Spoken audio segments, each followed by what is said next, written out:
जय गुरु जी। संगत जी, संगत जी, आपको कलयुग में गुरु को प्राप्त करने के लिए कई जगह भटकना पड़ता होगा, लेकिन मेरे वाले सिस्टम में तो ऐसा है कि मेरे को गुरु जी ने ढूंढ के मेरे को अपना बनाया है। मैं आपको इसके बारे में बताना चाहता हूं कि मैं 1995 में जीटी रोड जलंधर में कंपनी बाग के पास कपड़े की दुकान करता था। साथ में मेरा टेलरिंग का काम था। मैं अपनी शॉप पे दोपहर के टाइम बैठा हुआ था तो मैंने देखा कि एक गाड़ी जो है फिएट सामने की तरफ रुकी है, और मैंने ध्यान से देखा कि एक बहुत ही जेंटल आदमी अंदर आए हैं मेरी दुकान में। तो मैंने देखा कि उनके चेहरे से ही ऐसा लग रहा था कि जैसे वो कोई रूहानी ताकत है, और दूसरी तरह दिमाग में ये भी आ रहा था कि हाँ, जो गाड़ी चलाने वाला हो सकता है वो कोई एनआरआई भी हो सकता है। कि हाँ, अगर कोई रब जैसा आदमी हो, जिस तरह से चेहरे से पता चल रहा था, तो वो ना हो कि अगर वो आदमी कोई अच्छा रईस हो तो वो या तो कोई जज हो सकता है। जिससे कि मैं अपने इसी कंफ्यूजन में लगा हूं, तो वो अंदर आए और मेरे को बोला कि हाँ, व्हाइट कलर की पैंट का कपड़ा दिखाओ। मैंने अपनी दुकान के अंदर जितने भी कोई थान थे मेरे पास व्हाइट कलर के, मैंने दिखाने शुरू कर दिए। उसमें से एक जो थान था उनको पसंद आ गया, उन्होंने टच करा और कहा कि इसकी 10 पेंटें बना दो। मैं बड़ा हैरान हुआ कि 10 पेंटें एक ही व्हाइट कलर की कोई कैसे ऑर्डर दे सकता है। तो मैं अभी इसी कंफ्यूजन में हूं कि ये कैसा आदमी है कि 10 पेंटें इकट्ठी सिला रहे हैं, क्या इनको इस तरह से है।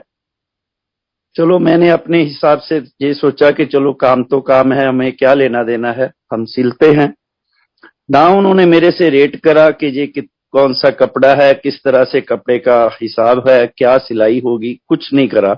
सीधा बोला कि 10 पेंटें सिल दो इसकी।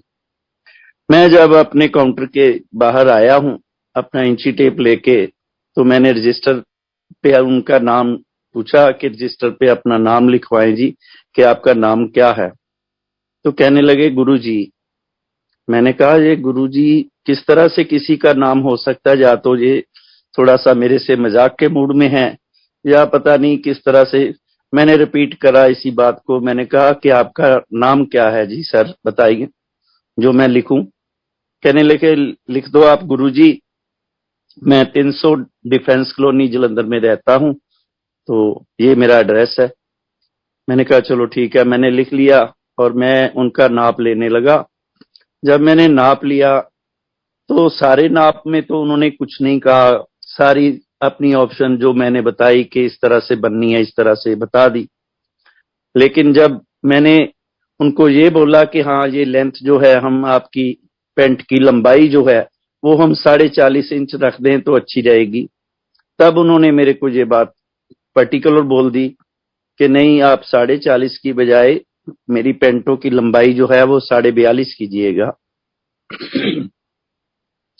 मैंने कहा ठीक है। पहले तो मैं कुछ नहीं बोला, मगर उसी टाइम मेरे माइंड में आया कि ये गलत हो रहा है कि 42.5 पेंट की लंबाई अगर ज्यादा हो जाएगी तो बाद में भी हमारे को ही ऑल्टर करनी पड़ेगी। तो पहले से ही बोल देते हैं कि ये लंबाई ज्यादा है। तो मैंने कहा, सर, ये जो लंबाई आप रखा रहे हैं ये ज्यादा है।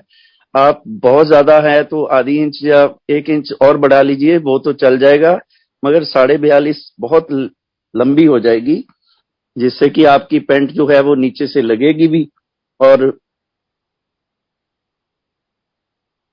मोबाइल पर, जिससे कि आपको लगेगी भी, और इस तरह से मुश्किल हो जाएगी हमारे को।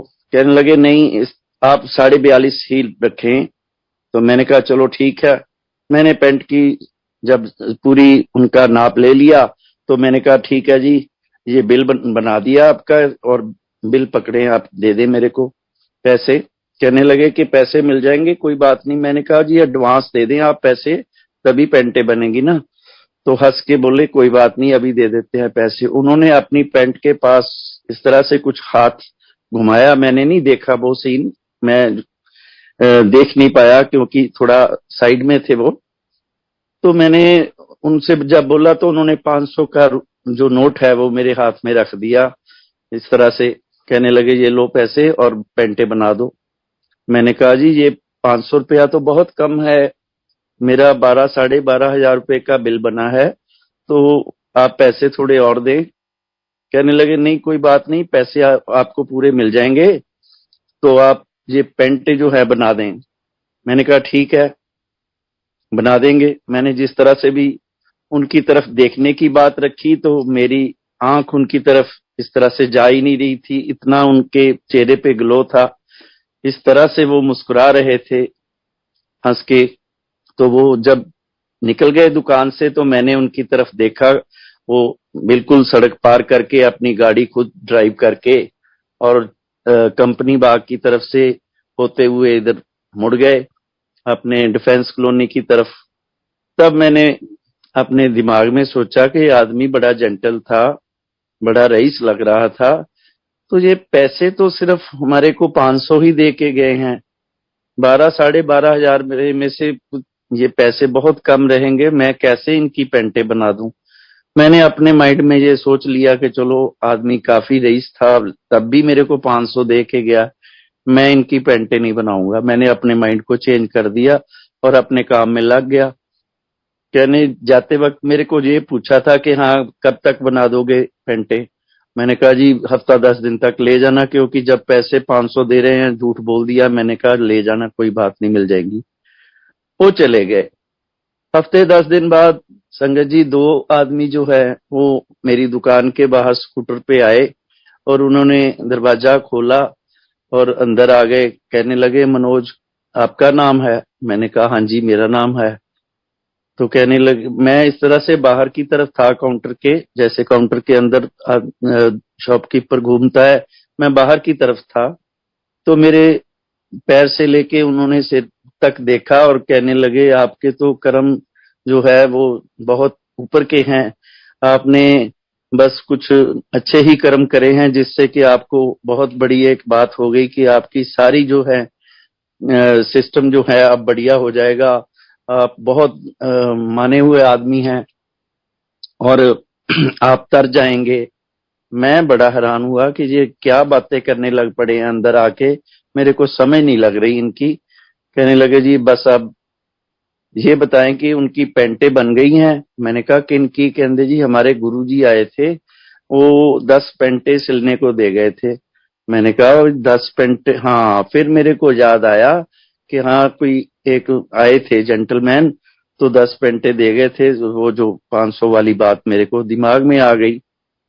मैंने कहा हाँ जी आए तो थे, लेकिन पेंटे नहीं बनी क्योंकि वो 500 रुपया सिर्फ दे के गए हैं, बाकी के पैसे नहीं दे के गए मेरे को।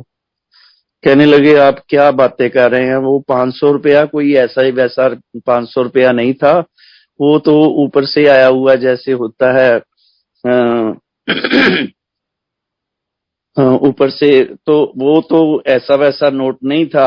अगर वो सचखंड से आया हुआ नोट था, अगर वो आपके पास है तो आप समझिए कि आप बस पैसों के बारे में आपको जिंदगी में कभी नहीं सोचना पड़ेगा। मैंने कहा भाई कोई बात नहीं।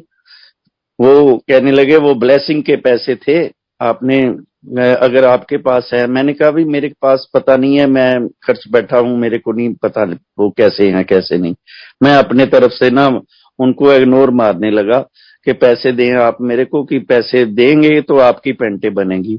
कहने लगे आप किस तरह की बातें कर रहे हैं, आप पैसों पैसों की बात कर रहे हैं, आप पेंटे बनाए, हमारे जो गुरुजी हैं वो पैसों की बातें नहीं, बस आपका तो कल्याण हो गया, वो तो आपके पास खुद चल के आए हैं, तो वो तो कभी किसी के पास जाते ही नहीं है। मैंने कहा चलो ठीक है जी आप ले जाइएगा हफ्ते 10 दिन, जैसे मैंने उनको तोड़ने की बात करी कि चल जाएंगे, तो वो चले गए। हफ्ते 10 दिन बाद वो फिर आ गए, कोई दो आदमी बदल के आ गए, तो कहने लगे जी हाँ जी पेंटे बन गई हैं। मैंने कहा जी ऐसा है कि पेंटे कैसे बन जाएंगी, वो पहले 500 रुपया दे के चले गए हैं, जेंटलमैन आदमी आया था। वो दो आदमी आए हैं, वो पैसे मांगे हैं तो वो भी नहीं दे रहे। आप पैसे लाए हैं, लाइए मेरे को पैसे दें, मैं उनका काम करूं। आप चक्कर क्यों लगा रहे हैं, मैंने भी अपना काम करना होता है। तो मैंने फिर उनसे इस तरह से बात जब करी तो कहने लगे कि आप पता नहीं किस तरह से पैसों पैसों की बातें कर रहे हैं बार बार।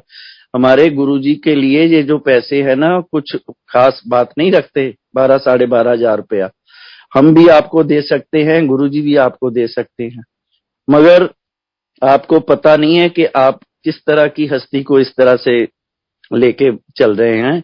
क्योंकि इतने पैसे तो हम भी दे सकते हैं, लेकिन हमारे को ऊपर से कोई ऑर्डर नहीं है कि हम आपको पैसे भी दे दें पूरे। मैंने सोचा पता नहीं ये किस तरह के आदमी मेरे पास आने लग पड़े हैं, मैं कंफ्यूज हो गया। कहने लगे कि आपको पता नहीं है कि आपको दिन में कभी ना कभी वो मनोज करके आवाज लगाते हैं और हमारे से पूछते हैं कि मनोज आया है या नहीं।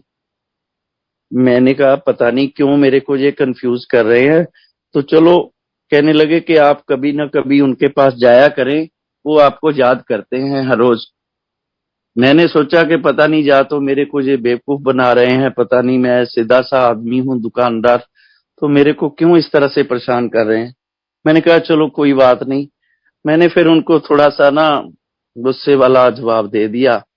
मैंने कहा ऐसा है कि अगर वो जिस तरह से आप बातें कह रहे हैं कि कभी वो हमारे को शिव जी दिखते हैं, कभी वो गुरु नानक का रूप दिखते हैं, तो मैंने कहा ऐसा है कि अगर आपके वो ऐसे ही हैं तो मेरे पैसे क्यों नहीं दे रहे हैं वो। इतने से पैसे अगर उनके पास कोई नहीं मायने रखते, मैं तो गरीब आदमी हूं, मैं तो इस तरह से कोई है नहीं कि हाँ बहुत ज्यादा शाहूकार हूं जो पैसों की बात ही ना करूं और पेंटे बना दूं। 500 रुपए में कौन पेंटे बनाता है। मैंने कहा इस तरह से है कि आप अगर ज्यादा बात करते हैं ना तो मैं आपको सीधी बात बता दूं। तो उनमें से एक आदमी बोला कि अंदर क्या बात है। मैं कहा अगर मेरे पास शिवजी भी पैंट कमीज पहन के आ जाएंगे ना, जिनको मैं अपना सबसे ऊपर मानता हूं, मैं उनसे भी पैसे ले लूंगा, क्योंकि मैं दुकानदार हूं। मेरे को नहीं पता कि शिवजी जो आए असली रूप में थोड़ी आएंगे कि जटाएं लगी होंगी, ऊपर से गंगा चल रही होगी, इस तरह से थोड़ी आएंगे। अगर वो पैंट कमीज पहन के आएंगे तो मेरे जैसे आम आदमी के लिए तो मुश्किल है उनको पहचानना, जबकि मैं शिवजी से ऊपर किसी को नहीं मानता। मैं आपके गुरु जो भी हैं, आप बता रहे हैं गुरु जी हैं जो, मैं उनकी कोई ये नहीं कह रहा हूं कि मैं इज्जत नहीं करता, करता हूं, मगर पैसों के मामले में तो मेरे पेट लगा हुआ है। मैंने भी कहीं से पैसे जो पैसे दे के अपना सामान खरीदना होता है। मैं अपनी दुकानदारी के पॉइंट ऑफ व्यू से उनको थोड़ा सा पुट्ठा सीधा बोल के मैंने उनसे कहा कि अगर पैसे देने हैं, कहने नहीं पैसे तो नहीं, आप पेंटे बना दें, कोई बात नहीं, आपको पैसे मिल जाएंगे। बड़े तरीके से उन्होंने बात करी, कोई गुस्से से नहीं करी। लेकिन वो पैसे ना दे के फिर चले गए। मैंने कहा चलो ठीक है, अब थोड़ा सा मैंने अपनी तरफ से इनको समझा दिया, अब ये शायद दोबारा ना आए। लेकिन 2 दिनों के बाद शायद, मैं शायद इसलिए बोल रहा हूं कि मैं आपको आगे बताऊंगा कि मैं 27-28 साल बाद ये मेरा किस्सा जो है मेरे को याद आया है, और याद भी किस तरह से कराया है गुरुजी ने कि मैं आगे जाके बात बताऊंगा। तो वो चले गए और 2-3 दिनों के बाद दो, एक सरदार जी थे और एक हिंदू जेंटलमैन थे, वो बाहर आए हैं और स्कूटर लगा के तो अंदर आके कहने लगे ये लो जी आप 5,000 रुपया लीजिए और उनकी पेंटे तैयार कर दीजिए गुरुजी की। मैंने कहा चलो ठीक है, मैंने पैसे रखे और सोचा कि चलो 5500 रुपया तो आ गया, आधे से थोड़े कम ही सही, चलो काम तो हुआ। अब इनको इस तरह से नहीं, चक्कर नहीं लगवाने देंगे, क्योंकि काफी चक्कर इनके लग गए हैं और मेरे को मेरे पैसे भी थोड़े से आ गए हैं। मैं दुकानदारी के तौर पे शाम के टाइम मैंने सोचा कि आज इनकी पेंटे काट देते हैं। मैंने 4:30 बजे संगत जी थान वो निकाला और 10 पेंटे काट के मैंने अपने ऊपर जो मेरी वर्कशॉप थी, मैंने उस कारीगर को कह दिया कि ये लो पेंटे बनानी शुरू कर दो इनकी। तो जब पेंटे मैं ऊपर दे के नीचे आ गया हूं और बैठा हूं, तो गुरुजी ने मेरा दिमाग जो है वो पता नहीं किस तरह से कंफ्यूज कर दिया और मेरे दिमाग में हलचल मचा दी। मैंने सोचा कि ये 10 पेंटे तो मैंने काट दी हैं, 5500 रुपया मेरे पास आया है, इसमें से जो मेरी असली लागत है वो भी नहीं आई, तो 10 पेंटे मैंने काट दी हैं। जो ओरिजिनल आदमी है नाप देने वाला वो तो कभी आया ही नहीं मेरे पास। ये जो आदमी आते रहे हैं ये आके मेरे को तरह तरह की बातें तो सुनाते रहे हैं, 5500 5000 चाहे दे गए हैं, हो ना हो ये पेंटे ना लेने आए, तो मैं गरीब आदमी हूं, मैं 10 पेंटे कहाँ बेचूंगा। और वाइट पेंटे ऐसी होती हैं कि कोई लेता है, बहुत कम लेते हैं लोग, जो हमारे जहाँ जिस तरह से है सिस्टम। तो मैं बड़ा फंस गया वाली बात हो गई मेरी, और मैं बड़ा डरा हुआ कि मैंने कहा मैंने गलती पे गलती कर दी कि पेंटे काट दिए। फिर मेरे दिमाग में एक जो गुरुजी चाहते थे, उन्होंने जिस तरह से मेरे से चक्कर रखा, वो मेरे चक्कर, मैं उनके चक्कर में भी आ गया समझी, और मेरा बेड़ा पार करने वाली बात तो पहले हो चुकी थी। दोबारा उनका जो हिसाब था मेरे से वो उन्होंने पूरा करवा लिया। वो इस तरह से हुआ कि मैं थोड़ी देर में ही अपने मन को समझाने लगा कि क्यों ना हम असली पार्टी को मिलके आए, मैं मिलके आऊं।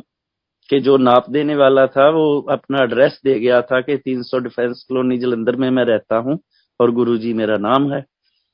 मैंने कहा चलो कोई बात नहीं, अब ऐसे ही करते हैं, क्योंकि इस तरह से ना हो कि मैं जाऊं ना वो आए ना, तो पेंटे दरी की दरी रह जाएंगी, मैं तो फंस जाऊंगा। मैंने 6:30 बजे संगत जी बाहर जो शो विंडो का एक डोर है, मैंने वो इस तरह से बाहर लॉक करा और मोटरसाइकिल पे चला गया 300 डिफेंस कॉलोनी में। जब मैं वहां गया तो मैंने देखा कि वहां तो जो कोठी थी ना कॉर्नर वाली, वहां गाड़ियां खड़ी थी, अम्बेसडर फलाना तमकाना, काफी अच्छी अच्छी गाड़ियां जो है, वो नीले रंग की बत्तियां लाल रंग की बत्तियां खड़ी हुई थी। तो मैंने देख के समझा कि ये तो बहुत रईस आदमी, मेरे वाली बात सही है, या जज है या ये रईस है, या जिस तरह से कोई अच्छा एक कहा जा सकता है। तो मैंने बाहर ही जब देखा तो गाड़ियों के बीच में कहीं, जैसे कहते हैं ना कि आम आदमी डरता है, मैंने बीच में ही गाड़ियों के मोटरसाइकिल फंसा दिया और चला गया। जब अंदर जाने लगा तो सेवादार ने कहा बैठ जाओ आप अंदर जाके। तो मैं सर्दी की वजह से थोड़ा सा काफी ठंड लग रही थी, तो मैंने इस तरह से जब अंदर गया तो मैं अंदर का माहौल देख के इतना हैरान रह गया कि इतनी पिन ड्रॉप साइलेंट थी वहां पे और गुरबानी चल रही थी। तो मेरे को लाल कारपेट बिछा हुआ था। तो मैं जब बैठने की बात सोचने लगे कि हाँ दिमाग में आता है ना कि इस तरह से बड़े बड़े ऑफिसर्स वगैरह की गाड़ियां और ऑफिसर्स बैठे हुए थे, तो मैं उनके बीच में बैठता हुआ भी थोड़ा सा हिचकिचा रहा था कि मैं अतला सा आदमी हूँ, मैं अगर इनके बीच में बैठूं तो कोई इस तरह से अच्छा नहीं लगेगा कि हाँ। लेकिन फिर भी मैं हिम्मत करके बीच में जाके बैठ गया, जहां जगह मिली मैं बैठ गया। तो थोड़ी देर में ही एक सरदार जी, कोई मेरे को जानते थे शायद, मेरे को इस तरह, दुकानदार को सभी जानते होते हैं, दुकानदार कभी कभार किसी को नहीं भी पहचानता।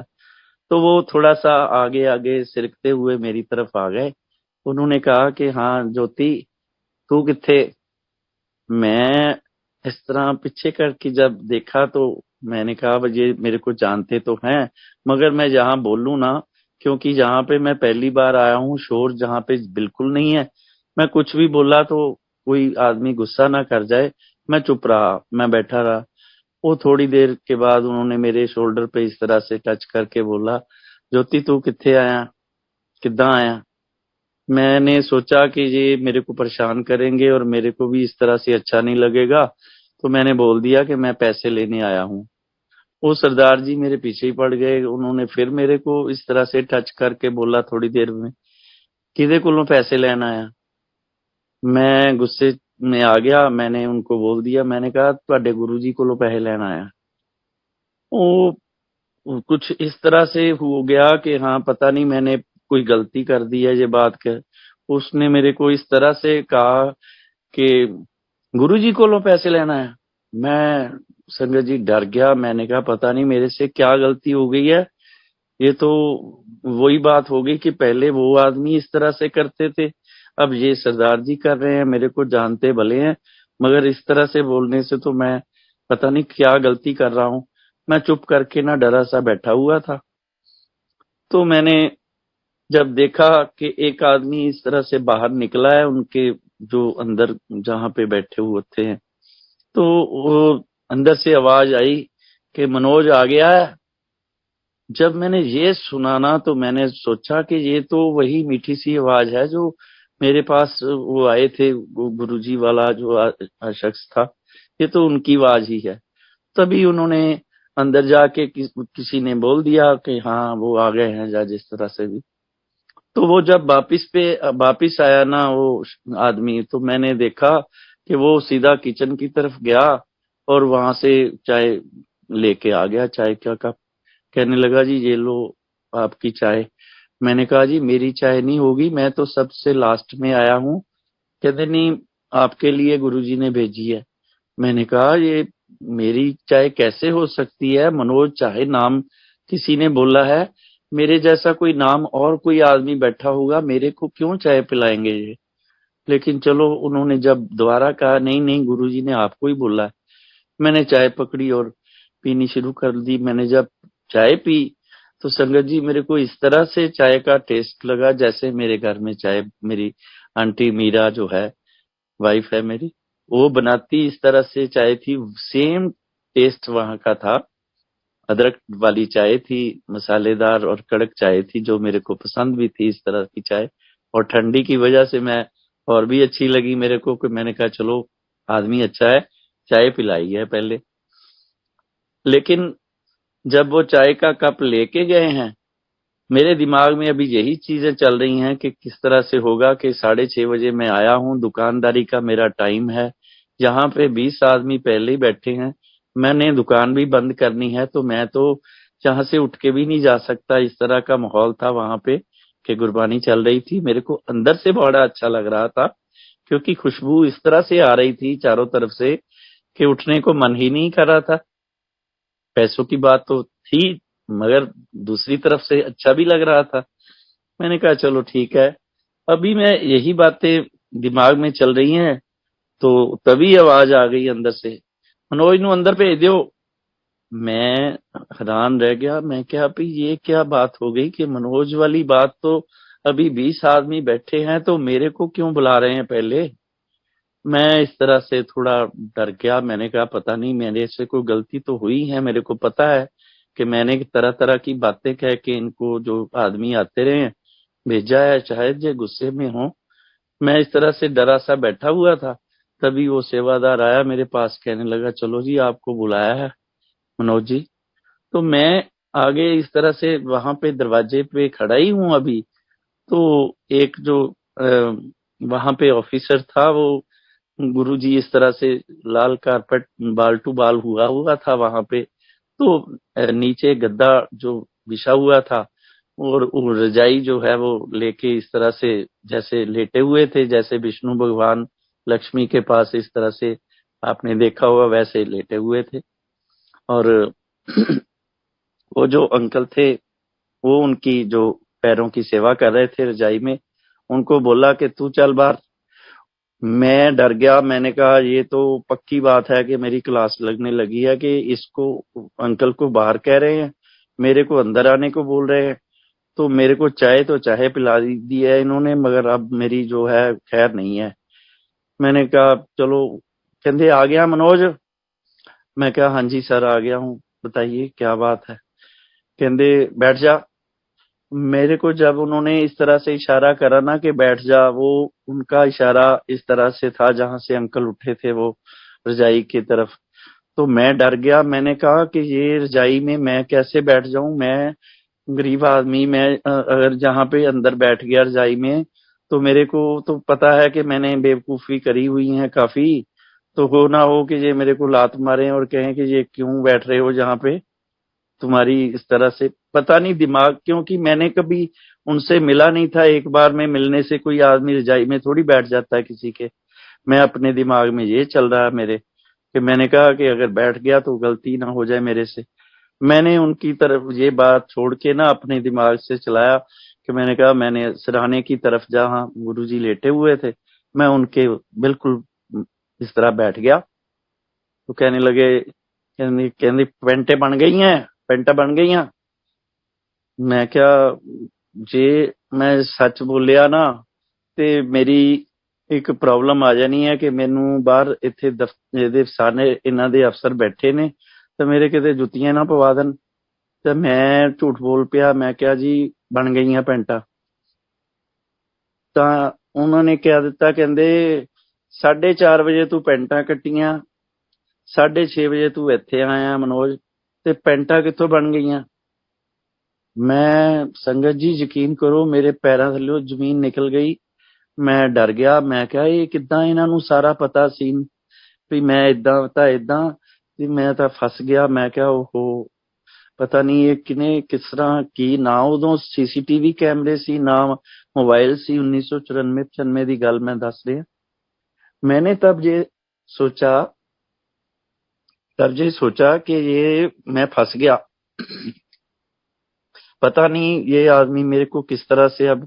लेकिन उनके चेहरे की तरफ मेरी ना हिम्मत ना पड़े कि मैं देख भी पाऊं, क्योंकि इस तरह से नूर झलक रहा था, उनका जो फेस था इस तरह से ग्लो हो रहा था, पिंक कलर सा बना हुआ था।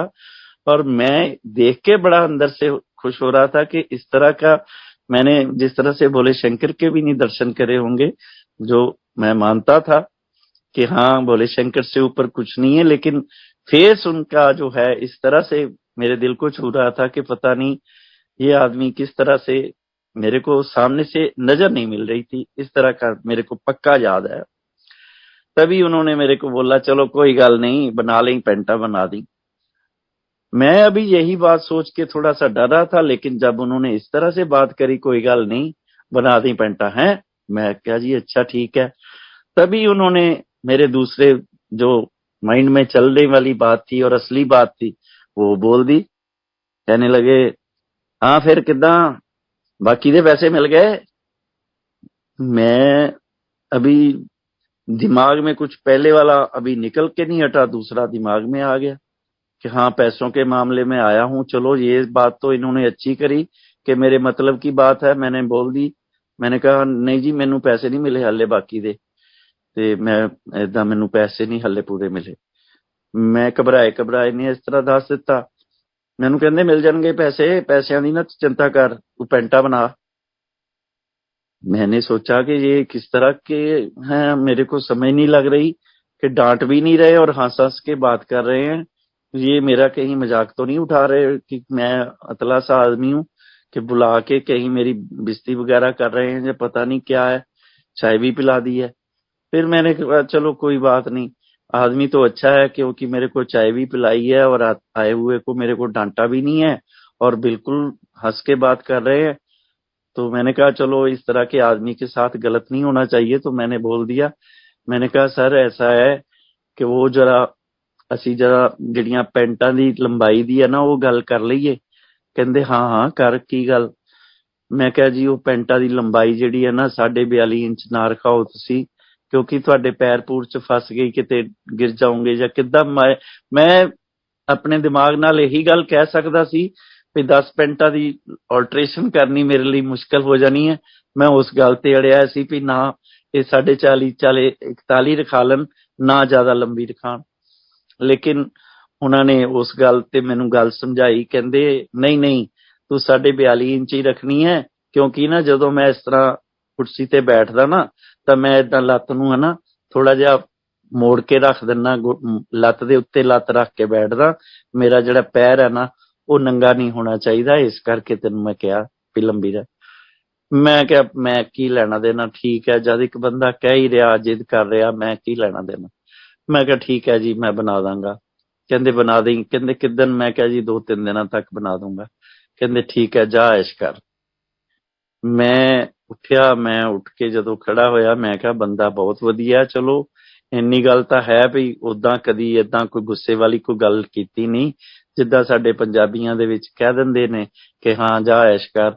मैं उही गल समझी मैं कहा चल इदां दा कोई वधिया ही लफज किया, कोई माड़ा तो नहीं किया। मैं उठ के बाहर आ गया। जब मैं संगत जी अपनी दुकान पे गया तो मैंने अपनी दुकान 2-3 दिन के बाद, जब एक सरदार जी मेरे परमानेंट कस्टमर थे, रेगुलर आते थे, तो वो आए और उन्होंने आके मेरे को बोला कि ज्योति जी आप कहाँ गए थे, परसों मैं आया था तो आपका ये शो विंडो का दरवाजा बंद था। और मैंने कहा मैं एक ਬਾਬਿਆਂ ਦੇ ਕੋਲ ਗਿਆ ਸੀ, ਉਹਨਾਂ ਦੇ ਪੈਂਟਾਂ ਸੀਨੀਆਂ ਦਿੱਤੀਆਂ ਸੀ ਇੱਥੇ ਡਿਫੈਂਸ ਕਲੋਨੀ ਤੇ, ਉੱਤੇ ਗਿਆ ਸੀ ਤਾਂ ਕਰਕੇ ਦੁਕਾਨ ਬੰਦ ਸੀ ਇਧਰਲਾ। ਉਹ मेरे बस पीछे पड़ गए, कहते अरे तू तो बस तर गया, ये हो गया वो हो गया, जैसे वो सेवादार बोलते थे, वो तब महान हस्ती है ये। मैं बड़ा समझ नहीं पा रहा था कि मैं कैसे ये बातों का किस तरह से निबेड़ा करूं कि ये लोग क्यों नहीं हट रहे। मैं शिव जी से ऊपर किसी को मानता नहीं था और किसी तरह का कोई गुरु मैंने बना नहीं रखा था। तो मैंने सोचा पता नहीं क्यों मेरे पता नहीं चल रहा। और सारी ये बातें जो है ना संगत जी, मैं अपनी आंटी जो मीरा है मेरी वाइफ, मैं उसके साथ तकरीबन हर एक अपनी दुकान की बात जो है वो शेयर करता हूँ। मेरी जिंदगी से जब से वो आई है, मैं उसके बिल्कुल कोई भी अपनी बात जो है, चाहे लाभ की हो चाहे हानि की हो, मैं बताता जरूर हूँ। तो ये बातें भी मैंने उसको बतानी शुरू करी रखी थी, क्योंकि मैं डरा हुआ था कि कहीं ये किस तरह से, आजकल टाइम बड़ा उस तरह का है कि ये बाबे बुबे जो होते हैं, मेरे को डर लगता था। तो मैंने बोल रखा था कि वो फिर आए हैं, वो फिर आए हैं। मैंने सारी बातें बता रखी थी, लेकिन चलो वो टाइम निकल गया। 2 दिन के बाद, वो 3 दिन के बाद जब वो आए तो उन्होंने मेरे पूरे पैसे मेरे को पकड़ा दिए। वहां से आए तो कहने लगे लाओ जी पेंटे। मैंने कहा ये लीजिए जी पेंटे। मैंने तो गंगा नहाई जिस तरह से अपनी तरफ से कि चलो ये काम खत्म हुआ, ये रोज रोज का चक्कर। तो मैंने पेंटे दे दी और वो जब जाने लगे ना तो उनमें से एक आदमी बोला, कहता कि मनोज जी ਅਸੀਂ ਤੁਹਾਨੂੰ ਇੱਕ ਗੱਲ ਕਹੀਏ। ਮੈਂ ਕਿਹਾ ਦੱਸੋ ਜੀ। ਕਹਿੰਦੇ ਜਿੱਦਾਂ ਮਰਜ਼ੀ ਹੈ, ਮੈਂ ਸਾਨੂੰ ਨਹੀਂ ਪਤਾ ਵੀ ਤੁਹਾਡੀ ਜ਼ਿੰਦਗੀ ਦੇ ਵਿੱਚ ਕਿੱਦਾਂ ਦਾ ਕੀ ਹੋਣਾ, ਲੇਕਿਨ ਸਾਨੂੰ ਇੰਨਾ ਪੱਕਾ ਪਤਾ ਵੀ ਸਾਡਾ ਸਾਡੇ ਜਿਹੜੇ ਗੁਰੂ ਜੀ ਹੈ ਨਾ, ਉਹ ਕਦੀ ਕਿਸੇ ਦੇ ਕੋਲ ਏਦਾਂ ਆਪ ਨਹੀਂ ਜਾਂਦੇ। ਜੇ ਤੁਹਾਡੇ ਕੋਲ ਗਏ ਆ ਨਾ ਤਾਂ ਤੁਸੀਂ, ਸੱਚੀ ਗੱਲ ਹੈ ਕਿ ਤੁਹਾਨੂੰ ਪਤਾ ਨਹੀਂ ਕਿੱਦਾਂ ਸਮਝਾਈਏ ਅਸੀਂ ਵੀ ਉਹ ਤੁਹਾਨੂੰ ਕਿਉਂ ਇਸ ਤਰ੍ਹਾਂ ਆਵਾਜ਼ ਮਾਰ ਮਾਰ ਕੇ ਬੁਲਾਉਂਦੇ ਆ। ਸਾਨੂੰ ਜਵਾਬ ਦੇਣਾ ਔਖਾ ਹੋ ਜਾਂਦਾ ਵੀ ਇੱਕ ਆਮ ਜਿਹਾ ਆਦਮੀ ਉਹਨਾਂ ਦੇ ਕੋਲ ਕਿਉਂ ਨਹੀਂ ਜਾ ਰਿਹਾ। ਅਸੀਂ ਤੁਹਾਨੂੰ ਪੈਸੇ ਦੇ ਚੱਲੇ ਆ, ਪੈਂਟਾਂ ਲੈ ਚੱਲੇ ਆ, ਲੇਕਿਨ ਤੁਸੀਂ ਸਾਡੇ ਕਹਿਣੇ ਤੇ ਨਾ ਸਹੀ, ਜਿੱਦਾਂ ਵੀ ਤੁਹਾਡੇ ਦਿਮਾਗ 'ਚ ਕਦੀ ਵੀ ਆਵੇ ਨਾ, ਤਾਂ ਤੁਸੀਂ ਕਦੀ ਨਾ ਕਤਾਈ ਨਾ ਆਪਣੇ ਟਾਈਮ 'ਚੋਂ ਟਾਈਮ ਕੱਢ ਕੇ ਗੁਰੂ ਜੀ ਨੂੰ ਮਿਲਣ ਜ਼ਰੂਰ ਜਾਇਆ ਕਰਿਓ। ਤੁਹਾਨੂੰ ਇਸ ਗੱਲ ਦਾ ਪਤਾ ਲੱਗੇਗਾ ਕਿ ਤੁਸੀਂ किस तरह अपने इस मामले दे विच रहे हो। मैंने सोचा चलो जी ठीक है, कोई नहीं। मैंने जिस तरह से भी बात करनी थी उनको भेज दिया। मैंने कहा ठीक है जी, आ जाएंगे, चले जाएंगे। जब संगत जी वो चले गए तो मैंने अपने हिसाब से अपना काम शुरू कर दिया दुकानदारी का, और मैं अपने बिल्कुल दुकानदारी के मूड में चलने लगा। टाइम निकलता गया तो थोड़ी देर में ही मेरे को मेरे दूसरे बेटे का जन्म हुआ। 2 बेटे हैं मेरे, एक बेटी है। जब बेटा आ गया तो मैं बड़ा खुश, दूसरा बेटा। फिर मेरे को मेरा घर दे दिया गुरुजी ने।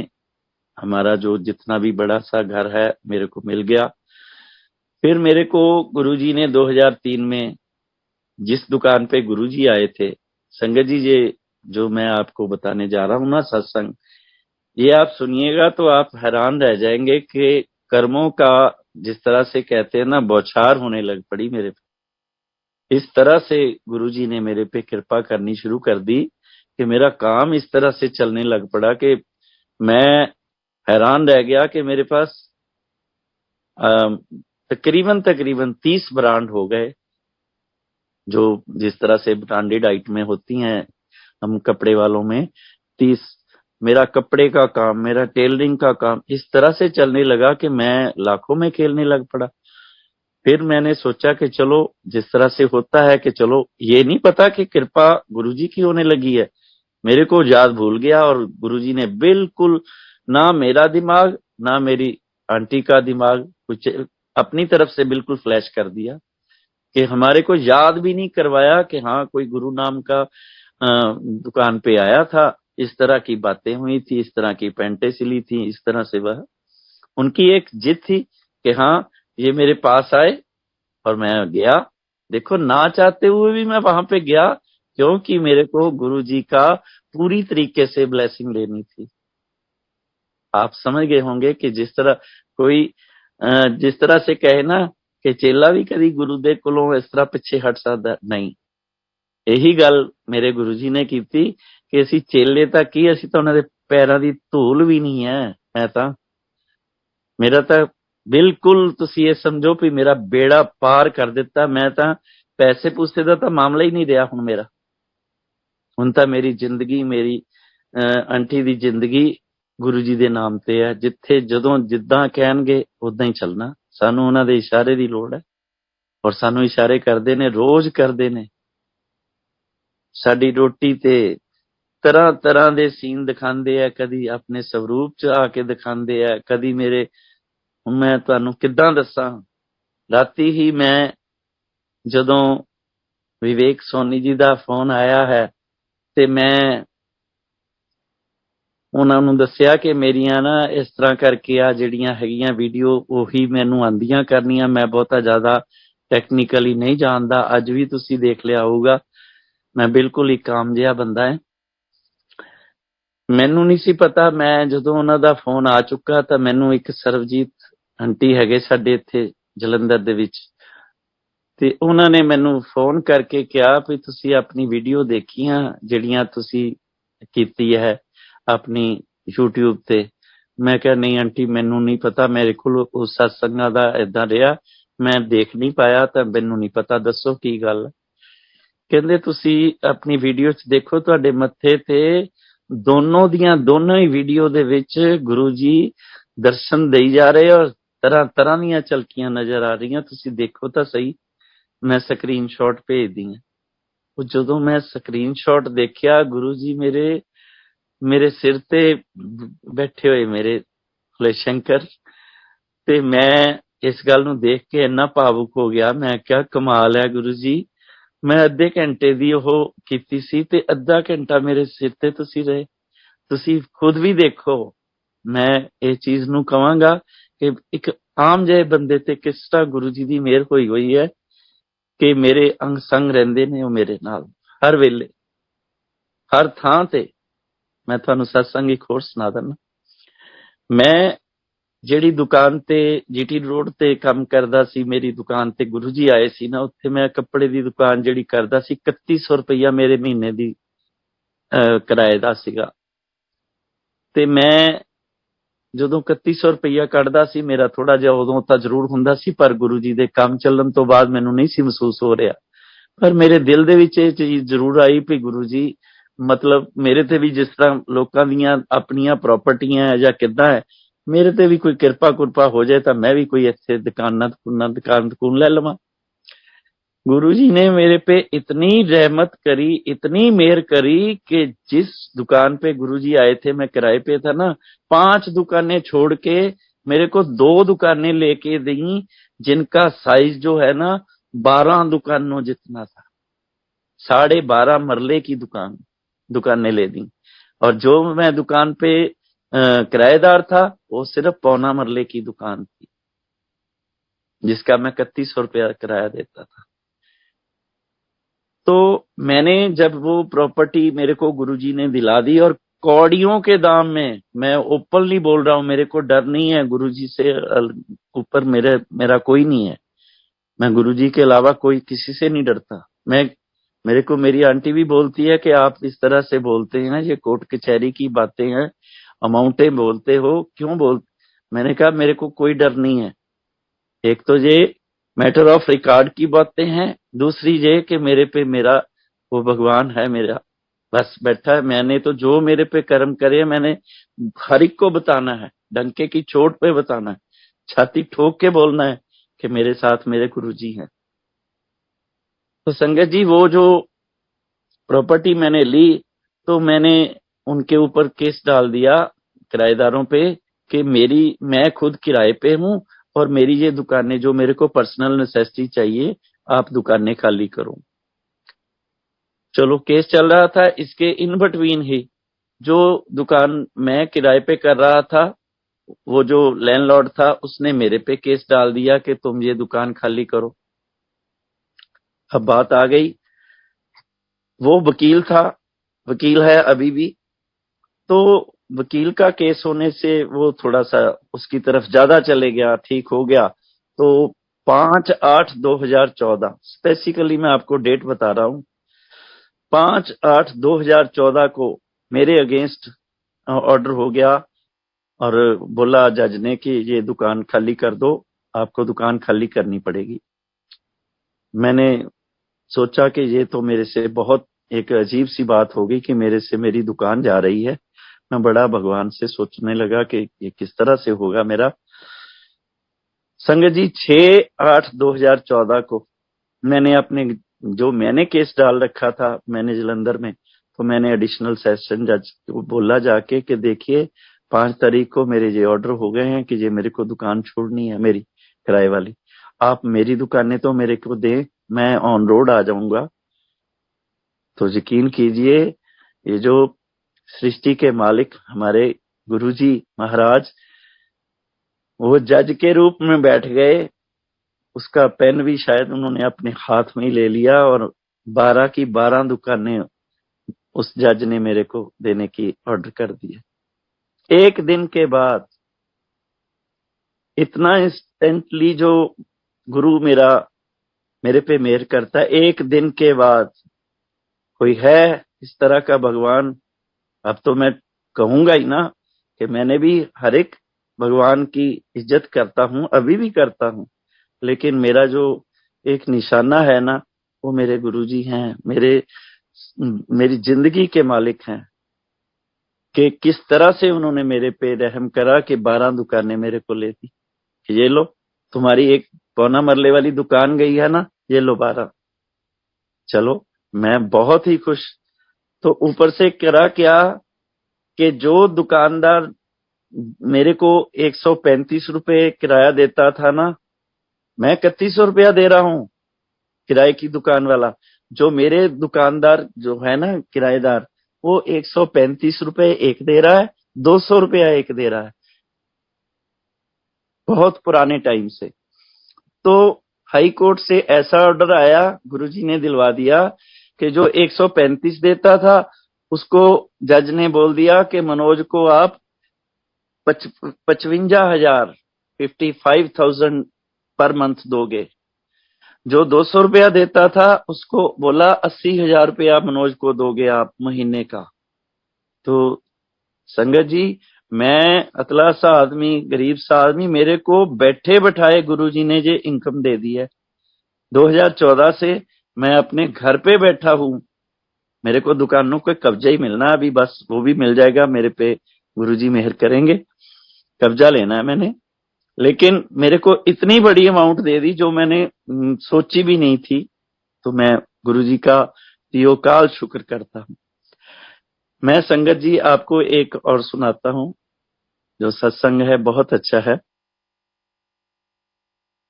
कि मैं ये बातें जो है मेरे अभी गुरु वाली जो धारने वाली हैं, किसी तरह से कुछ नहीं आया, लेकिन फिर उसके बाद मैंने अपने घर पे जो है, ये जिस तरह से आजकल मोबाइल है, मैं देख रहा था, तो मैंने देखा कि एक वीडियो में कि एक बाबा जी दरबार में बैठे हुए हैं और अपने संगत से इस तरह से पैरों की सेवा करवा रहे हैं। तो मैंने देखा, चलो मैंने ऊपर कर दिया, मैंने कहा चलो और देखते हैं। 2-3 दिन के बाद मैंने फिर देखा फेसबुक पे कि पीले कपड़े पहने हुए चोला सा, तो मैंने देख के बोला कि ये बाबा जी को तो मैंने कहीं देखा है। मैंने जब अपने आंटी को बुलाया, मैंने कहा ये बाबा जी के बारे में तो हम बहुत पहले बातें करते थे, ये वही बाबा जी। तब मेरे जो दिमाग की जो चाबी है ना, गुरुजी ने घुमा दी कि हाँ अब याद कर सारी बातें। तब मेरे को मेरी आंटी ने बोला कि आप बोलते तो थे, हाँ इस तरह की बातें हुई। तो मेरी आंटी ने बोला कि ये जो बाबा जी है ना, मैं आपको बता रही हूँ कि ये जो हमारी बेटी है ना, चेतना, ये बाबा जी को मानती है, इनका नाम गुरुजी है। मैंने कहा हाँ हाँ गुरुजी वाले आते थे, हाँ ठीक है मैं समझ गया। मैंने कहा चलो अच्छी बात है।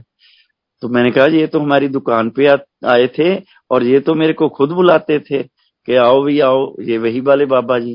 कहने लगी बस वही यही है। तो मैंने अभी बात खत्म ही करी है तो मेरे को मेरी बेटी ने फोन कर दिया कि पापा ये किस तरह से हो सकता है, ये तो बहुत इस टाइम माने हुए, ये मैं 2021 की बात कर रहा हूँ जी संगत जी। तो मैंने उसका फोन अटेंड करा, वो इस तरह से हुई थी कि बस मानो कोई बड़ी बहुत बड़ी बात। मैं सुन के सोचने लगा कि ये क्या बात है। कहने लगी कि अभी तो इनकी ये बात है कि बस लाखों में लोग इनके दर्शन को। मैंने कहा चलो अच्छी बात है, बच्चा है थोड़ा सा इस तरह से बात। मैंने कहा कोई बात नहीं बच्चे, हम जाएंगे दर्शन करके आएंगे। उसने मेरे को नहीं कुछ भी बताया और बोली कि हाँ आप जाइएगा। मैंने दूसरे तीसरे दिन जिस दिन भी कोई मेरा बना तो मैंने कहा चलो हम चलते हैं, क्या फर्क पड़ता है, बाबा जी अच्छे थे, हमें पता है कि हम पहले जब मिले हैं बड़े अच्छे मूड में मिले थे। तो मैंने कहा चलो चलते हैं। मैं मोटरसाइकिल पे जब गया तो वहां कोरोना चल रहा था, उस टाइम की थोड़ी सी छूट मिली थी। मैं गया तो मैं वहां पे जब गया तो गेट बंद था मंदिर का। तो मैंने सोचा कि ये तो वही कमाल हो गई, ये तो हम आए भी हैं तो मंदिर बंद है। मैंने गेट खड़काया, मैंने कहा कि जरा 1 मिनट दरवाजा खोलो, हम गुरुजी से मिलना चाहते हैं। तो अंदर से एक छोटा सा सेवादार आया, उसने बोला कि मंदिर जो है ना वो डुगरी के टाइम से खुलता है, तो ये मंदिर इस तरह से नहीं खुलता।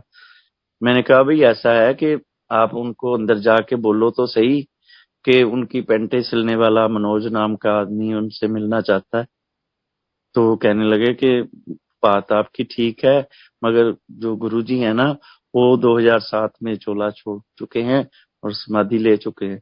तब मैंने बहुत महसूस करा। मैंने कहा इतना चंगा आदमी सीगा कि मैं दस नहीं सकता। मैं उस वेले अपना बड़ा मन मेरा खराब होया। मैं क्या चलो चलते हैं घर। मैं उत्थे ही मत्था टेकिया ਤਾਂ ਅਸੀਂ ਘਰ ਆ ਗਏ। ਜਦੋਂ ਅਸੀਂ ਘਰ ਆਏ हैं संगत जी साडे घर दे विच ना रूटीन हो गई कि हाँ कदी किते ओम लिखिया आ जाए, कदी किते गणेश, कदी नंदी दिखन, कदी शिव भोले दे दर्शन होन लग पए, कदी स्वरूप दे विच किसे तरीके दी हलचल। मैं बड़ा अंदरों अंदरी खुश भी पई। ਏਦਾਂ मैं किस तरह उस ਜਿਹੜੇ ਜੈਂਟਲਮੈਨ ਸੀ ਉਹਨਾਂ ਨੂੰ ਨਹੀਂ ਪਛਾਣ ਸਕਿਆ ਵੀ ਉਹ ਤਾਂ ਮੈਨੂੰ ਕਹਿੰਦੇ ਰਹੇ ਹੋ ਵੀ ਤੂੰ ਆਂਦਾ ਨਹੀਂ ਆਂਦਾ ਨਹੀਂ। ਇਹ ਤਾਂ ਕਮਾਲ ਹੀ ਇਹਨਾਂ ਦੇ ਤਾਂ ਸਵਰੂਪ ਚੋਂ ਏਦਾਂ ਦਿਸਦਾ ਹੈ ਸਭ ਕੁਝ ਜੋ ਵੀ ਹੈ। ਤੇ ਕਿੱਦਾਂ ਮੈਂ ਛੱਡ ਗਿਆ ਏਡੀ ਵੱਡੀ ਗੱਲ ਨੂੰ। मैं हले दिमाग दे विच ही सोचदा पिया, लेकिन मेरी बेटी ने मेरे को बोला कि हाँ इस तरह से हमने चलना है, मत्था टेकने जाएंगे डुगरी। मैंने कहा चलो कोई बात नहीं बच्चे हम चलते। मैं उनके साथ गया, मत्था टेक के आ गए। दूसरी बार जब हम थोड़ा सा सोचा कि चलो इस बार हम खुद ही चलते हैं, मैंने अपने जो मेरा सन इन लॉ है उससे बोला कहने नहीं आज नहीं मैं जा सकता, आप जाएं। तो हम चारों जाने, मैं, मेरी आंटी, मेरी बेटी और उसकी बेटी, हम चारों जाने 5 दिसंबर जब उनकी मैरिज एनिवर्सरी थी बेटी की, तो मैंने गए। और रास्ते में जब हम जाने लगे हैं मैंने जलंधर से ही एक अपने दिल में कामना रखी कि गुरुजी मैंने काफी स्टिकर देखे हैं आपके गाड़ियों पे लगे हुए गुरुजी वाले, अगर मेरी गाड़ी को भी आप ब्लेस कर दें, ये गुरुजी वाला हो, मेरे को वहां से डुगरी से मिल जाए तो मेरा अच्छा हो जाए, जरा मेरे को अच्छा लगेगा कि मैं भी गुरुजी वाला हूँ। अंदर से मैं बहुत खुश हूँ, ठीक है, मगर ये भी एक थोड़ा सा आपकी ब्लेसिंग हो जाएगी। मैं जब चला तो गुराया के पास जो फिलौर है, फिलौर के रास्ते में मैं 70-80 से ज्यादा गाड़ी नहीं चलाता मैं, बहुत ज्यादा, और सारी सड़क खाली थी। तो जब मैं गया तो वहां देखा कि रास्ते में इस तरह से बवंडर बन के मेरी गाड़ी के आगे आया, पीले रंग का बादल से इस तरह से मेरे शीशे पे जो गाड़ी के आगे का है उस पे इस तरह से टकराए और आवाज आई जिस तरह से कोई चीज काफी पानी के जैसे। तो मैंने खुद देखा सीन कि पता नहीं किस तरह से वो ऐसे बन के आए और मेरी गाड़ी पे इनको भी आवाज आई, सबको कहने लगे ये क्या बात होगी, ये आवाज किस तरह की। मैंने कहा भाई हम साइड पे जाके आगे जाके रोकेंगे, पीछे से कोई गाड़ी ना ठोक दे कोई, काफी तेज चलाते हैं आजकल लोग।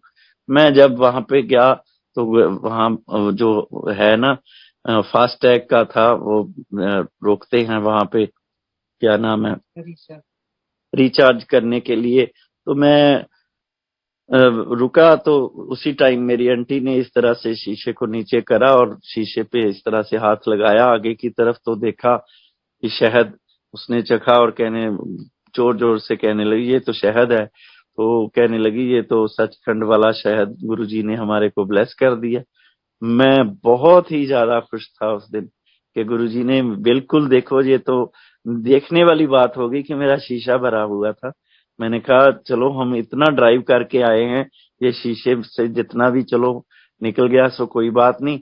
हमने एक बोतल में जितना इकट्ठा हो सका करा, सचखंड का शहद। तो हम बड़ी ही खुशी से आगे गए। जब हम आगे जाते हैं तो संगत जी लुधियाना के पास वो एक पुल बन रहा था, वहां बहुत ही ज्यादा ट्रैफिक थी। हमारी गाड़ी बिल्कुल बीच में फंस गई, ना आगे, इतना ट्रैफिक बस। तो हमारे आसपास में तीन चार इधर तीन चार इधर तितलियां जो है ना हमारी गाड़ी के पीछे पीछे चल रही हैं, साथ साथ, बिल्कुल साथ साथ, कि जैसे पता नहीं किसी को छोड़ के जाना हो, कि इस तरह से ये रास्ता है। हम इतना ज्यादा खुश कि देखिए गुरुजी ने किस तरह से हमारे को इतनी छोटी सी चीज मांगी है, इतनी बड़ी चीज दे दी है। पहले शहद के इस तरह से करा, अब तितलियों के दर्शन करवा रहे हैं, और तरह तरह की इतनी ब्यूटीफुल तितलियां मैंने देखी नहीं, हर तरह के मल्टी कलर्स। तो मैंने कहा चलो गुरुजी की एक ये कृपा है हमारे पे। हम आगे चले गए जब, तो हम वहां जब डुगरी गए तो हम वहां पे गाड़ी लगाने लगे पार्किंग में। तो मैंने सेवादार को बोला कि हम इधर लगा लेते हैं, ये गाड़ी जो है ना ब्लेस होके आई है गुरुजी की, ये देखिए शायद। तो सभी ने गाड़ी को नमस्कार करना कर शुरू कर दिया। वहां टेंट लगा था, हम आगे गए तो वहां स्वरूप बांटे जा रहे थे चरण के, जो गुरुजी के चरणों के हैं। तो मैंने कहा मेरे पास ये चरण का स्वरूप नहीं है, तो मैं आगे हो गया और मैंने कहा ये मेरे को दे दें आप। कहने लगे आप लंगर करके आए और प्रसाद जो है लेके आए और दर्शन करके आएंगे, आपको मिल जाएंगे, कोई बात नहीं आप आइए। हम जब वापिस आए तो हमने कहा कि लाइए हमारे को हमारा वो दे दे। तो कहने लगे देखिए वो तो खत्म हो गए, ये गुरुजी वाला जो है ना स्टिकर पड़ा है जो गाड़ी पे लगता है, ये आप ले लें, ये आपके पड़ा है। मैं हैरान रह गया कि देखो गुरुजी की जो महिमा है किस तरह से, कि हमने दिल में ये सोचा था कि हाँ कि इस तरह से, लेकिन गुरुजी ने हमारे को वही स्टिकर हमारे को दे भी दे दिया। तो मैं हैरान था कि गुरुजी ही जान सकते हैं। फिर हमारे को एक और मैं आपको सुनाता हूँ कि हम फिर गए वहां पे, जाने की बात रखी कि डुगरी चलते हैं। मैं और मेरी आंटी जो है हम गाड़ी पे जा रहे हैं, हमारे को रास्ता भी पता है, सब कुछ पता है, लेकिन मैंने एक एएसआई के पास ना ट्रैफिक का था, मैंने गाड़ी रोक दी। मैंने कहा भाई हमने डुगरी जाना है। वो कहने लगा ये जो नहर जाती है ना इसकी तरफ आप चले जाए, आप डुगरी चले जाएंगे। हम जब आगे चले गए, हम 30-35 किलोमीटर 40 किलोमीटर इधर उधर गांव में घूमते रहे। हमारे को डुगरी कहीं कोई बताए ना, कोई इधर भेज दे कोई। हम जब आधा घंटा घूम आए, हम वापस आ गए उसी रोड पे। मैंने कहा ये तो हम खराब हो गए, हमारे को रास्ता पता होते भी हमको क्यों पूछना था इस एएसआई से, गलत करा हमने, ये तो हमारे को भटका दिया इसने। और बिल्कुल संगत जी उसके बगल में ही एक वो जो है ना चौक आता है अंदर की तरफ से जो जाती है, उस तरफ हमने जाना था डुगरी। तो मैं जब बाहर निकला मैंने कहा ये देखो पास में ही थे हम, और हम इस तरह से भटक गए, गलत हमको भेज दिया। जब हम आगे जाते हैं तो संगत जी वहां पे इतना बड़ा एक्सीडेंट हुआ है। स्विफ्ट गाड़ी ही हमारे पास है, स्विफ्ट गाड़ी का ही एक्सीडेंट ऑपोजिट तरफ से आने वाली गाड़ी के साथ हुआ है, बड़ा मेजर एक्सीडेंट। तो हमने आगे जाके गुरुजी का शुक्रिया करा कि गुरुजी ने हमारे को किस तरह से वहां पे आधा घंटा घुमाने की बात रखी कि तुम इधर ना आओ, इधर एक्सीडेंट होगा। इस तरह से हाथ ढक के लेके जाके बचाते हैं गुरुजी हमारे, कि ये लो। फिर संगत जी एक सत्संग और है छोटा सा है, मैं बता देता हूँ। अभी अभी की बात है कि राहुल गांधी आए थे, यहाँ पे पैदल यात्रा थी, हमारे सिस्टर के कोई रिलेटिव थे, उनकी डेथ हो गई थी, लुधियाना जाना था। मैं जब बस स्टैंड गया, मैं गाड़ी तो ले जा सकता नहीं था, वहां बहुत ही ज्यादा ट्रैफिक होता है, मोटरसाइकिल पे भी नहीं क्योंकि रास्ते बंद थे। मैं गाड़ी पे चढ़ा, अभी बस के ऊपर तो मेरा पैर फिसल गया। मैं पीछे की बात बता रहा हूँ, पिछले पिछले हिस्से की जो बस की होती, मैं गाड़ी के पिछले टायरों में नीचे आने लगा था। अभी कोई आवाज भी दे तो पता ना चलता कि हाँ किस तरह से होता है। मैं पता नहीं किस तरह से गुरुजी ने मेरे को लपेटे देते हुए गाड़ी के टायर से बाहर कर दिया और गाड़ी निकल गई। अगर मैं इस तरह हो जाता, मैं टेक्निकली बता नहीं सकता, अगर मैं थोड़ा सा भी इस तरह हो जाता ना, तो 2 टायर जो होते हैं ना, वो मेरे ऊपर से निकल जाते। इस तरह से मेरे को बचाया मेरे गुरुजी ने कि मैं हैरान रह गया कि मेरे बस इतनी थोड़ी सी जिस तरह से खरोच जरूर आई, लेकिन कपड़े भी नहीं फटे मेरे। मैं उठ के खड़ा हुआ और गुरुजी का धन धन कर कि गुरुजी किस तरह से बचा रहे हैं आप मेरी लाइफ को। मैं तो वाकई ब्लेस्ड हूँ, मेरे सारे जितने बच्चे हैं वो ब्लेस्ड हैं। हम हर तरह से सुबह से लेके रात तक मैं बैठा रहता हूँ गुरुजी के पास, उनका शुक्रिया करता हूँ, उनकी वेटिंग गाता हूँ कि गुरुजी किस तरह से मेरी लाइफ में आप आए। मेरा लाइफ स्टाइल ही बदल दिया कि मैं इतनी औकात वाला आदमी ही नहीं था, जिस तरह से आपने मेरे को संगत से मिला दिया। मेरा इतना औकात ही नहीं था। अब मेरा हर कोई इस तरह से मेरे को जय गुरु जी जब करते हैं, मिलते हैं, मेरा अंदर से रोम रोम खिलता है कि कितना अच्छा हूं मैं कि अपने गुरु जी की वजह से गुरु जी ने इस तरह से मेरे से रखा कि मैं जब गुरु जी का गुणगान करता हूँ, जहाँ हमने ऊपर मंदिर बनाया है, मैंने डिब्बी में ना मिश्री रख रखी है। जब मैं गुरु जी को भजन सुनाता हूँ रात के टाइम, 1:30 2-2 बजे हो जाता है, मैं नहीं सोता नहीं हूँ। कोई जो मर्जी कहे कि हाँ तुम आरती इस तरह करते हो, इतने बजे नहीं हो, मेरे को जब अच्छा लगता है मैं सोचता हूँ मेरे गुरु जी बस खुशी से मेरे से जो भी सुन रहे हैं सुन रहे हैं। मेरा गला भी खराब हो जाता है तब भी मैंने डिब्बी में मिश्री रखी। संगत जी, डिब्बी में से मिश्री के बड़े बड़े पीस जो हैं वो बिल्कुल एक जिसे कहते हैं ना नाप के इस तरह से 4 तरह से रखे हुए थे कि ये देखो डिब्बी में से निकाल के रख दिए, जो मिश्री खा लेना। सुबह जब मैं उठा देखा तो डिब्बी में से निकाल के रख दिए मेरी अलमारी के पास। जब मैं मेरा हारमोनियम वहां होता है तो मैं वहां पे बैठा, मैंने देखा, मैंने बुलाया, दिखाया, मैंने कहा ये देखो डिब्बी में से निकल के मिश्री के इतने इतने मोटे मोटे पीस जो है वो इस तरह से पड़े हुए। इतना ध्यान रखते हैं कि चलो तुम गाओ, मिश्री ये तुम्हारी निकाल दिया, खाओ। मेरे गुरुजी मेरी आवाज में, मेरे सांसों में बसे हुए हैं। मैं आपको संगत जी ये जो बात है अभी लेटेस्ट बता रहा हूँ, 13 अप्रैल की बात, ये थोड़े दिन की बात ही है कि मेरे एक केस था हमारा हाई कोर्ट में, उसकी हियरिंग थी 13 तारीख को, बैसाखी वाले दिन। मेरे को जाना था, मेरे वकील ने मेरे को बोला कि आप आ जाइएगा, ये फाइनल हियरिंग है, सो आप आ जाइए। मैंने कहा ठीक है जी मैं आ जाऊंगा। मैं संगत जी सुबह 7 बजे उठ गया हूँ, तैयार हो गया हूँ, अपने लोकल जो काम करने थे मैंने करने की बात रखी। जब मैं वापस आया हूँ ना, मेरे दिमाग में गुरुजी ने एक मैसेज आया सरबजीत आंटी का कि जहाँ पे मॉडल हाउस में एक सत्संग है तो आप वहां पे जिस तरह से भी। मैंने कहा चलो, मेरे अभी ये नहीं है कि मैंने जाना है। गुरुजी ने ऐसा मेरा दिमाग चलाया कि तू की करना उत्थे जाके, तू कम कर जेड़ा तेनू कम किया है, तेरा काम आपे ही हो। मैं इसे तरीके अपने आंटी नू कहा, मैं कहा मैं की करना जाके, मैनू ਏਦਾਂ ਉਹਨਾਂ ਨੇ ਕੋਲ खड़े करना, वकील ने गल करनी, जज ने अपना काम करना, सच्चा मैं हैगा, मैनू की लेना देना, गुरुजी आपे ही जो करनगे। मैं संगत जी वहां पे टाइमली वहां पे पहुंच गया हूँ, सत्संग करके आया हूँ। आंटी इतने खुश हुए कि आपको बुलाया भी नहीं था, आप फिर आ गए। मैंने कहा आपने नहीं बुलाया, मेरे को गुरुजी ने भेजा। वो रोने लग पड़े, कहने लगे इस तरह से भी होता कि आप ब्लेस्ड हैं, गुरुजी की तरफ से आपको, आपने छुआ हुआ है, आपने पेंटे सिली हुई हैं उनकी। आजकल किस तरह से कोई मिल भी नहीं रहा, दर्शन भी नहीं होते तो आप किस तरह से। मैंने कहा नहीं, ये मेरे को गुरुजी का हुक्म है, मैं आया हूँ। पूरा मैंने सत्संग करा। तो जब मैं वापस आया, मैंने रात के टाइम जब वकील आते हैं, मैंने फोन करा, मैंने कहा वकील साहब क्या बना? कहते जी आप केस जीत गए। मैंने उस टाइम सोचा, गुरुजी किस तरह से हैं आप, किस तरफ मेरे को बस, मैं कुछ, मेरे पास लफाज नहीं है। मैं सोच के हैरान हो गया कि किस तरह से हैं मेरे गुरुजी। मेरी आंटी जो है वो कोई चीज बनाती है घर में, पहले उसको भोग लगवाते हैं गुरुजी का। गजरेला रखा इसने, अभी थोड़े सर्दी की बात है, गजरेला रख के आए हैं।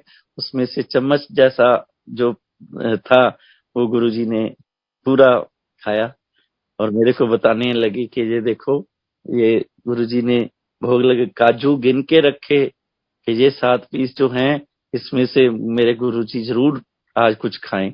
तो देख, बाद में गिना तो 6 काजू रह गए, एक गुरुजी ने खाया, मजे से खाया। मेरे को बताया कि देखो ये मेरा मेरा जो सन इन लॉ है विवेक, वो इंदौर में अपने वो स्नूकर गेम खेलता है, वो चैंपियन है। जहाँ इंटरनेशनल खेली हुई उसने, वो इंदौर में अपनी गेम करने गया तो वहां उसकी गाड़ी खराब हो गई। वापसी जब आना था जलंधर, गाड़ी इस तरह से खराब हुई कि पूरा जो है सिस्टम खराब होने की वजह से वो रुक गया वहां पे। आप यकीन कीजिए, गाड़ी खराब होने की वजह से वो रुका वहां पे रात, इसीलिए वो बच गया। वरना उसी तरफ की गाड़ियां जितनी भी आई, उनके किसी न किसी तरीके से कुछ न नुकसान हुआ। लेकिन ये वहां पे इसलिए नहीं जा सका, गुरुजी ने रोक लिया, क्योंकि रास्ता जो है वो काफी बियाबान था। तो ये वहां पे रुका और सुबह जब ठीक हुई गाड़ी तभी आया। हमने शुक्र करा गुरुजी का कि गुरुजी चलो जिस तरह से भी है, हमारे बच्चे को आपने अच्छी तरह से सेफ यहाँ पे भेजा। गुरुजी हमारे पे बहुत उधार करते, बहुत।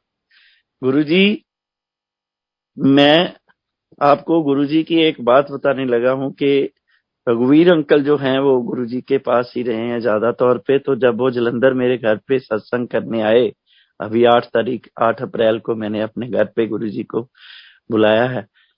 तो मैंने अंकल से एक बात पूछी, मैंने कहा अंकल सिर्फ मेरे को एक बात बताइए कि इतनी वीडियोस मैंने देखी हैं कि किसी वीडियो में भी गुरुजी अकेले इस तरह से घूमते हुए मैंने नहीं देखे, या गाड़ी चलाते हुए नहीं देखे। हमेशा उनके सेवादार, उनकी संगत उनके साथ देखी है। तो क्या बताएंगे कि वो मेरी दुकान पे अकेले ही आए थे, तो खुद ड्राइव करके भी आए, जबकि उनके तो करोड़ों आदमी जो है वो इस तरह से चलते हैं उनके साथ। किस तरह से? कहने लगे, कहते वो कमलिया तेन पता ही नहीं है भी वो तेनू तारन आए सीगे। गुरु जी ਤਾਂ ਬਹੁਤ ਜਦੋਂ ਉੱਠ ਕੇ ਕਿਤੇ ਜਾਂਦੇ ਸੀ ਨਾ, ਉਹ ਕਿਸੇ ਨਾ ਕਿਸੇ ਦਾ ਕਲਿਆਣ ਕਰਨ ਜਾਂਦੇ ਸੀ ਤਾਂ ਇਕੱਲੇ ਨਿਕਲਦੇ ਸੀ। ਅਦਰਵਾਈਜ਼ ਤਾਂ ਉਹਨਾਂ ਦਾ ਨਿਕਲਣਾ ਹੀ ਕਿੱਥੇ ਮੁਸ਼ਕਲ ਹੁੰਦਾ ਸੀ। ਵੀ ਦਰਬਾਰ ਦੇ ਵਿੱਚੋਂ ਉੱਠ ਕੇ ਜਦੋਂ ਜਾਂਦੇ ਸੀ, ਬਸ ਕਿਸੇ ਨੂੰ ਪਤਾ ਹੀ ਨਹੀਂ ਸੀ ਲੱਗਦਾ, ਏਦਾਂ ਹੀ ਘੁੰਮ ਕੇ ਵਿੱਚੋਂ ਦੀਆਂ ਤੇਜ਼ ਤੇਜ਼ ਨਿਕਲ ਜਾਂਦੇ ਸੀ। मैंने सोचा कि कमाल हो गई, मेरे गुरुजी मेरे को खुद ढूंढते हुए आए। मैं उस दिन मेरे आंखों में आंसू आ गए। मैंने कहा देखो आजकल के टाइम में किस तरह से हम लोग गुरुओं को ढूंढते हैं, मेरे गुरु ने मेरे को ढूंढा। मैं उस दिन इतना ज्यादा मेरा दिमाग हुआ कि मैंने कहा गुरुजी इतनी कृपा, इतनी, बहुत हमारे, मेरे को हर दिन ऑलमोस्ट मेरे को गुरुजी मेरे से मिलने आते हैं खुशबू के रूप में, कभी किसी तरह से, जब मैं कभी बैठता हूँ। अभी कपूरथला गया हूँ, मैं जोड़ों की सेवा कर रहा था, मेरे को बहुत अच्छा लगता है। मेरे को गुरुजी ने 1 मिनट 1.5 मिनट घेरे रखा खुशबू दे दे के कि तू जा कहाँ रहा है, बैठा हुआ। मैं रोने लग पड़ा। मैंने कहा गुरुजी मैं जहाँ पे बैठा हूँ आप थोड़ा सा देखिए कि आप मेरे को बार बार क्यों इस तरह से मैं रो रहा हूँ। इतना ज्यादा मेरे को खुशबू का ढेर दिया कि मैं बता नहीं सकता। अभी परसों चौथ की बात है, कपूरथला मैंने सत्संग करा, बाद में बताया उनको कि देखो मेरे गुरुजी मेरे पास किस तरह से रहते, 1 मिनट के लिए नहीं छोड़ते मेरे को। मेरे बच्चे ब्लेस्ड हैं। मैं गुरुजी का कोई गुणगान किस तरह से करूं, मेरे को समझ ही नहीं लग रही कि मैं एक आम सा आदमी आपको क्या सुनाऊं उनके। बस रात बीत जाएगी, दिन बीत जाएंगे, उनकी जो मेहरबानियां करी हुई है ना लोगों पे, संगत पे, वो बयान नहीं की जा सकती। संगत जी, मैं आपसे यही एक हाथ जोड़ के बेनती करूंगा कि आप सच्चे मन से गुरुजी को ध्याएं, लगन से। आप देखिएगा कि किस तरह से आपके काम होने। कोई कहने की बात नहीं है कि हम इस तरह से कहें, हम इस तरह से। सब जानते हैं, सब कुछ पता उनको, सिर्फ उनके साथ एक लगन लगाने की बात रखिए सच्चे मन से। सच्चे मन से की हुई एक बात ना गुरुजी इस तरह से उठा लेते हैं। उन्होंने ये बात मेरे को रघुवीर अंकल ने भी बताई कि तुम्हारे जैसे आदमी को तो जूं पकड़ते थे कि जो जिस तरह से हठीला है, जैसे एक बच्चा होता है ना लाडला, वो थोड़ा सा शरारती भी होता है, उसके अंदर थोड़ा जिद्दीपन भी, इस तरह से कहने लगे तुम्हारे जैसे आदमी को यूं पकड़ते थे कि आओ भाई तुमको तो नहीं छोड़ना, तुम शंकर के मानते हो ना, मैं भी शंकर को ही मानता, आओ। मैंने जब सुना तो मेरी आंखें भर आई। मैंने कहा किस तरह से हुआ मेरे से, मेरी जिंदगी में गुरुजी आए, मेरी पौ बारा हो गई, ਜਿਹਨੂੰ ਕਹਿੰਦੇ ਨਾ ਪੰਜਾਬੀ ਦੇ ਵਿੱਚ। ਮੈਂ ਤਨੋ ਤਨ ਹੋ ਗਿਆ, ਮੈਨੂੰ ਹੋਰ ਕੁਝ ਨਹੀਂ ਚਾਹੀਦਾ, ਮੇਰੇ ਕੋਲ ਸਭ ਕੁਝ ਹੈ ਗੁਰੂ ਜੀ ਦਾ ਦਿੱਤਾ। ਅੱਜ ਦੀ ਡੇਟ ਨੂੰ ਮੈਂ ਕੁਝ ਨਾ ਚਾਹੁੰਦਿਆਂ ਹੋਇਆ ਵੀ ਜਿਹਨੂੰ ਕਹਿ ਲਈਏ ਮੈਨੂੰ ਸਭ ਕੁਝ ਮਿਲ ਜਾਂਦਾ ਵੀ ਅੱਲਾ ਚੱਕ ਕੀ ਤੂੰ ਕਹਿਣਾ ਕੀ ਹੈ। ਮੇਰੀ औकात ਵੀ ਨਹੀਂ ਸੀ ਇੰਨੀ ਜਿੰਨੀ ਕਿ ਮੈਨੂੰ ਬਣਾ ਦਿੱਤਾ गुरु जी। सो मैं आप सबको यही एक हाथ जोड़ के विनती करूंगा कि गुरु जी से सच्ची लगन लगाइए, सीधा जुड़िए। कोई इनके बीच में कोई ब्रोकर नहीं है, कोई कुछ नहीं है, सिंपल हमारे गुरु जी का एक ही है, ओम नमः शिवाय। शिव जी सदा सहाय, ओम नमः शिवाय। गुरु जी सदा सहाय, सदा सहाय। बस जय गुरु जी, जय गुरु जी, जय गुरु जी, जय गुरु जी। संगत जी, गुरुजी कहते हैं कि मैं सत्संग करने वाले और सुनने वाले दोनों को ब्लेस करता हूँ। तो संगत जी, अगर आप भी अपना सत्संग हमारे साथ शेयर करना चाहते हैं तो अपने सत्संग की ऑडियो या वीडियो रिकॉर्डिंग करके दिए हुए नंबर पर आप ईमेल कर सकते हैं या फिर आप हमें व्हाट्सएप भी कर सकते हैं। संगत जी, हम आपका सत्संग फेसबुक और यूट्यूब दोनों पे शेयर करेंगे। और अगर आपने अभी तक हमारे चैनल को सब्सक्राइब नहीं किया है तो संगत जी चैनल को भी सब्सक्राइब कर लीजिएगा, बेल आइकन ऑन कर लीजिएगा ताकि आने वाले सत्संग की नोटिफिकेशन आपको सबसे पहले मिले। जय गुरु जी।